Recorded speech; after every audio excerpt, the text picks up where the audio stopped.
জাতীয় সংসদে সেদিন কি হয়েছে আপনারা সব দেখেছেন। কারণ এখানে জুলাইয়ের উপর যে আলোচনাটা হয়েছে, মানে নতুন স্পিকার যিনি নির্বাচিত হয়েছেন তিনি এজেন্ডা রেখেছেন।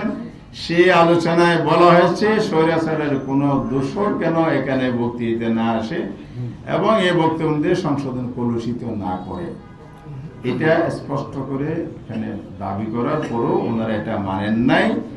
ফলে রাষ্ট্রীয় শিষ্টাচার মেনেই কিন্তু সংসদীয় রীতি মেনেই আমাদের বিরোধী দলের সংসদীয় ভূমিকা পালন করেছেন এবং বিএনপির পক্ষ থেকে বলা হয়েছে রাষ্ট্রপতির অপমান হয়েছে, অবমাননা হয়েছে। আমরা স্পষ্ট করে বলতে চাই, আমরা রাষ্ট্রপতিকে অবমাননা করি নাই। আমরা স্বৈরাচারের দোষরকে বরং বিএনপি সংসদে বক্তব্য দেওয়ার সুযোগ দিয়ে সংসদকে কলুষিত করেছেন, জাতিকে অবমান করেছেন। এটা আমরা প্রটেস্ট করেছি। এটা আরেকটা ইলেকশন ইঞ্জিনিয়ারিং করার পায়তারা কিনা এই প্রশ্ন তৈরি হয়েছে। কারণ কনস্টিটিউশনের সকল পর্যায়ে জনপ্রতিনিধি নির্বাচিত হবেন, তো প্রশাসন নিয়ম মানে নির্বাচনকে এড়িয়ে চলা, প্রলম্বিত করা অথবা ইলেকশন ইঞ্জিনিয়ার করা, নতুন ষড়যন্ত্র ফাঁদ তৈরি করা, এগুলো জনমনে নানা প্রশ্ন তৈরি হয়েছে।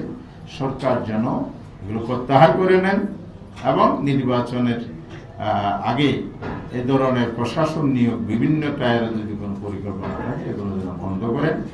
আর ঢালাওভাবে এখন দলীয়করণ হচ্ছে, প্রশাসনিক রদবদল হচ্ছে, পছন্দ হচ্ছে না।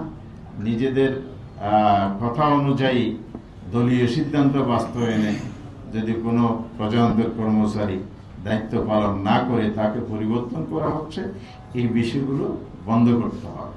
কারণ এতে পেশাদারিত্ব নষ্ট হয়।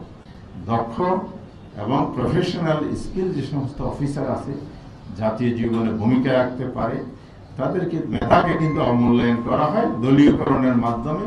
অতীতে যেভাবে মেধাহীন লোকদেরকে দলীয় স্বার্থ সিদ্ধির জন্য এজেন্ডা বাস্তবের জন্য বিভিন্ন জায়গায় বসানো হয়েছে, সে প্রক্রিয়া ইতিমধ্যে শুরু হয়েছে। সেটাও বন্ধ করার জন্য আমরা সরকারের দাবি।